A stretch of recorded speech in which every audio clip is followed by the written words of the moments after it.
What's up, guys?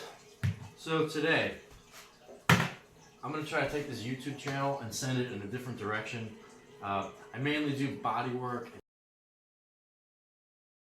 I just like to shine up old cars, you know. So I found this 1978 Ford F150 truck. It only had 49,000 miles on it. It didn't look like it had 49,000 miles on it, but it did. So that's good for all like your internals, your gears, you know, things like that. So that's where I'm going to take the channel, and I'm going to just show you guys how to shine up the rest of it other than the body work and painting. And I'm not a professional engine builder by any means. I've just been playing with this stuff my whole life. I learned a few things. So if you want to follow along, drink a few beers with me, subscribe to the channel. Let's just hang out, and you know, I'll answer all your questions if you have any, and I just want to show people what I've learned. And not a lot of people know this stuff anymore because these are old school engines, and they're just so different from a modern engine. It's just so simple, and there's not much electronics on these things, and it's just great. It's very simple, and I would just like to show you how it works. And I bought this cool Weiand intake for it. It's a dual plane. We're going to put a 4-barrel carburetor on it because these engines were so emissions restricted. It was ridiculous. It's a Ford V8 351. They've only had 150 horsepower. So they mainly did that through the intake. Like most intakes, when you look at a car engine, these old ones anyway, the intake swoops up, you know, and then the air cleaner's on top. And then that's how the air just flows in there real nice. Well, these engines, the intake was almost like it swooped down into the engine, and it only had two tiny little holes with a tiny little 2-barrel carburetor, and it had all this emissions crap on it. And so I really don't understand, because they were trying to save gas back then, but technically, if you get rid of all that crap and put this nice big 4-barrel intake and carburetor on there, twice as much fuel goes into it. You get twice as much power, but you also get more fuel efficiency. You get better gas mileage. So to me, it doesn't make sense, but you know, let me know how it works. If you know, I'd be more than happy to hear it in the comments. But so today, what we're gonna do, we're just going to inspect this. We're going to try not to spend any money at all, because who wants to do that? Like, everybody that you watch is like, oh, I got the engine block board and shop peened and cleaned and all this shit. Listen, the average person doesn't have the money to do any of that. Plus, the average person doesn't have the money to take the engine out of the car. So, right now, the engine block itself is in the garage. And it's in the truck. So now all I have to do is clean this up and put that back on there. It's a little harder to get under the hood. These are a little heavy, you know, so you gotta lift these out, put it back in. You know, yeah, it's easy to build an engine while it's on the stand, of course. But so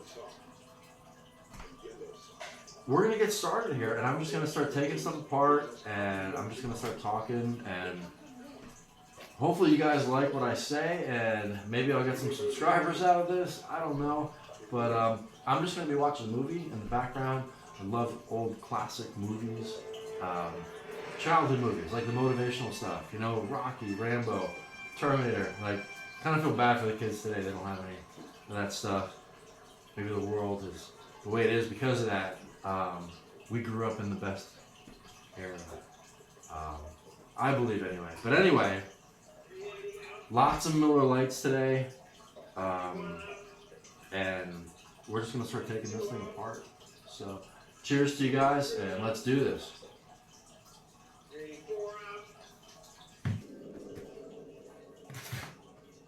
Alright guys, I'm about to take these things apart. Let's see what we can do here. Pretty heavy.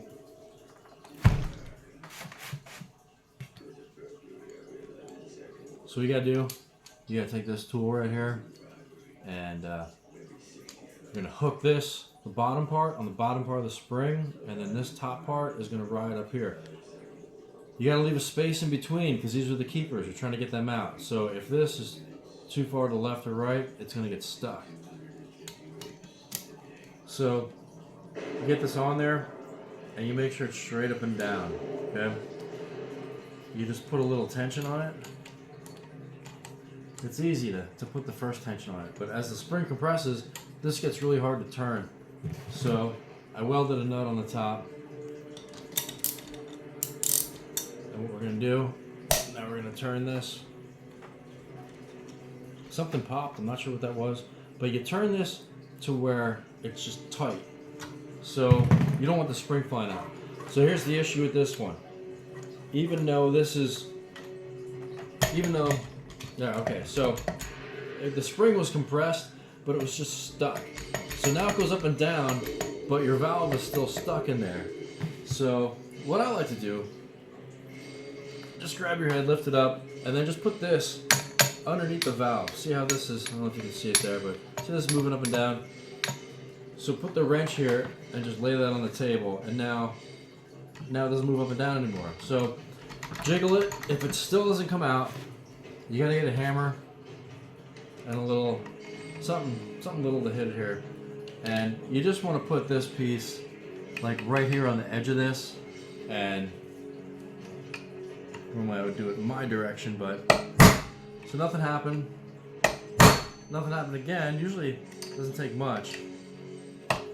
There it goes. So now it fell down. Now you can access your keepers in there.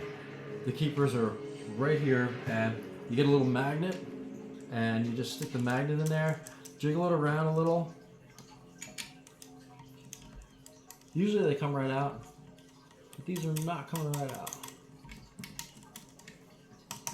And when they don't come right out, what that means is your spring isn't compressed quite enough. So I don't even know if I can get it by hand here. Yeah, I can get it by hand a little bit more. So I just want a little bit more with it. And now we're going to try it again. These suckers just won't come out of there. So pull it all the way up, make sure they're all the way up, and then put this down. There we go. I finally got it out. So it can be hard to get these things out of there, but that's all it is. It's a little half moon looking thing. So run your finger in there, make sure there's no debris in it. Now that you got the one out, the other one should come out a lot easier. Here's the other one. Put those off to the side, and now you can just lift up and pull your spring off. And when you do that, I have like a little cup of oil here. This is the high zinc oil, but I have this thing. I just put a little bit on there and let it sit into the oil over here while I'm doing the rest. Just put a little oil on both sides and let that hang out in there. Now you're going to take the valve guide seal off of here. So you might need a little rag to be able to grab a hold of it. And if the steel is really stuck, which this one is, they get old and they get deteriorated. So take this back out of there. And now what you can do is hold the head up a little bit and just lightly with your hammer, tap it down. And when you tap it down, it's just going to fall right off. Now these are really hard.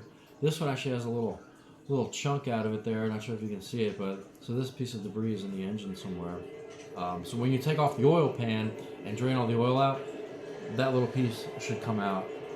So now that you have, dumping stuff here. Alright, now that you have that all apart, this is going to go up and down on you. So I'll turn it this way so you guys can see it. So now the valve, it should go up and down smoothly, which this one does. And it can't jiggle like up and down this way or any way. It'll jiggle a little bit, but it's not supposed to be really loose. So when you pull this out, you also just take your rag and just wipe in here. Just make sure there's no debris in there. And now you can inspect your valve, and the valve looks good. You just kind of wipe them off. If there's nothing real bad on here, you just wipe them off, and you know, you can spin it around and see that it's still sealing correctly. Like there's no like rusty spots where it's supposed to be shiny.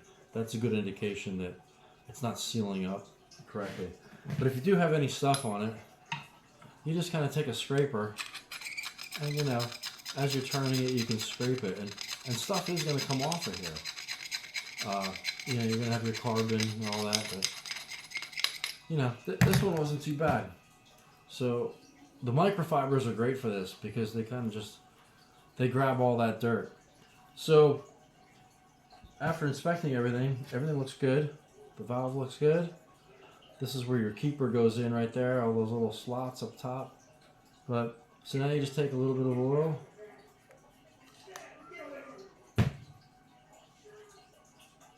Make sure it's lubed up good, and throw it back in there. And also, you know, you want to check your seal here. Everything looks great on this. So that pops back in. It's real nice. And then you spin it too, just to make sure everything's nice and tight. If it feels wobbly, or it's supposed to feel really smooth. So it feels good. So what we're gonna do, I'm gonna turn this back over, put the wrench back in there so it doesn't fall back in. See how it falls down? Hold that there. Put the wrench on it. Now it's nice and solid. We're going to wipe this off up top because this is all cruddy underneath there where the old valve guide seal was. Just get that junk out of there. And put a little bit more oil right on the top there. It's going to run down the sides. It's going to get in there real good. Grab a new seal. And again, with the seal, you don't want to put these on dry, so you just put a little drop so it gets inside there, and then you wiggle it on and you push them down, and now it can move freely. It'll get stuck on your on these ridges up here where it holds your valve guide seat. So you just make it look like that, man, and then grab this thing out of there. You got some oil dripping off it. You already checked it to make sure there's no junk inside it. You put it back on. Grab your valve guide seal. You know, put it on your magnet, and then just put them on there. It gets it close. That way you can just push it on with your finger. So this one went on really nice. If you can see that there, how nice that went on. And this one, hopefully we can get that one in there too, real nice. They usually go together a lot easier. So that went in good, and then what you do, you pull it up. And now you hardly have any of the valve sticking out. So as you have tension on it pulling up, grab a hold of it, grab your wrench out of there.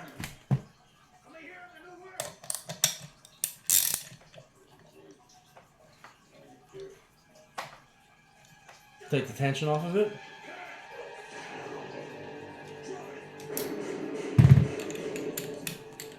After all your tension's off, you can pull this tool off and you're done. Unfortunately, you have 16 more to go. So here it is. It's all back together. Everything's cleaned up. A couple more beers down, but you know what? We're gonna go back out in the garage now and I'm gonna show you the engine. We're gonna throw these things back on. We're gonna get this intake back on there. We're gonna use these gaskets right here. Can't go wrong with the Velcro. Seal this up. We got some new lifters, you know, while you're in there, because the lifter's all the way inside there. You know, just replace these, and before you replace them, you know, just make sure you can stick your finger in there, and it's supposed to move a little bit. Okay, if these are stuck at all, you gotta pop this clip off, even when they're brand new, okay? You gotta pop this little clip out of here, pull this out of here, and figure out what's in there. It's probably like a little piece of metal from the manufacturing of it, but everybody's always complaining about lifters online. Oh, ComCam sucks because, you know, 3 of the lifters didn't work. Well, go like this with them first before you put them in, and if they make that noise, they're fine. If not, get the junk out of it, and you should be okay. So here we are, back out the garage. The fun part is putting it back together. So it's all cleaned up. And before we put these heads on here, we're gonna throw some paint on there. You just clean them with a wire brush, a little acetone, pre-cleano, and throw a nice fresh coat of paint on there. We're gonna paint the intake too. Then you gotta get the fire temperature up because this paint likes to be baked on. I got it up to about 325 degrees. That'll definitely bake it on there. Now when you put your head gaskets on, you gotta make sure the front goes to the front because the water has to go to the back of the engine through that hole right there. So anyway, lifter time. Oil and ultra slick. The ultra slick goes on the front, or where it's going to meet the lobe of the cam, and the oil goes on the side. Throw all those in there. And we got a little extra paint on the heads here, so we're going to grind that off. And you have to make sure that there's no dust, dirt, or anything on these things before you throw them on. So I put the intake on there just for fun to see what it would look like. But before we do that, we gotta torque our heads down. We're gonna clean up the bolts first. Just drill some holes in a piece of cardboard, pop them in there. You gotta clean all the bolts off real good and then spray a little paint on there. Put a little oil on the head of the bolt. You do that for torquing reasons, so you get the right amount of force on there. And then the number 2 sealant, because you don't want your oil mixing with the antifreeze. And then you just go online and find out all your torque settings. Every engine's going to be different. Torque it down to exactly what it says. Throw your push rods in there. Starting to look like an engine. So now to save you a little time, you can just dump all your oil in now. You put 5-6 quarts in, whatever it takes. Just throw it all in there. Just makes it easier. And then you can throw your rocker arms on. You don't have to turn the engine when you put those on. It's a Ford, so you just put them on. It's only like 15 foot-pounds of torque on those bolts. Throw the intake on there. Torque that down. Again, follow all your torque specs. You'll be able to find the torque sequence, all that stuff online. Throw your distributor in, and the number one thing, you got to put that pointer on your number 1 plug, and it should fire right up. So carburetor's on, fuel line's in it. It's all together. I threw some cool valve covers on there, but here we go. We're going to fire it up.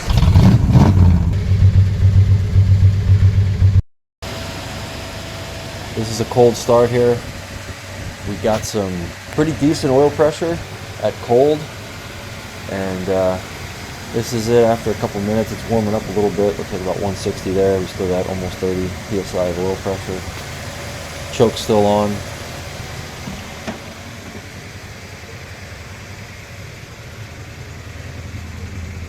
Sounds pretty good so far.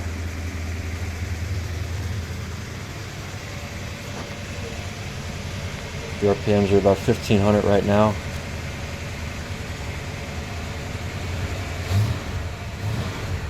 Takes the gas pretty good.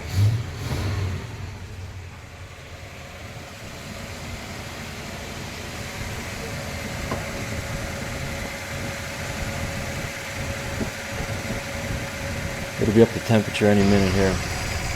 So real quick guys, this intake doesn't cover your factory water hole here on the heads. So just throw some freeze plugs in there and that'll seal that right up.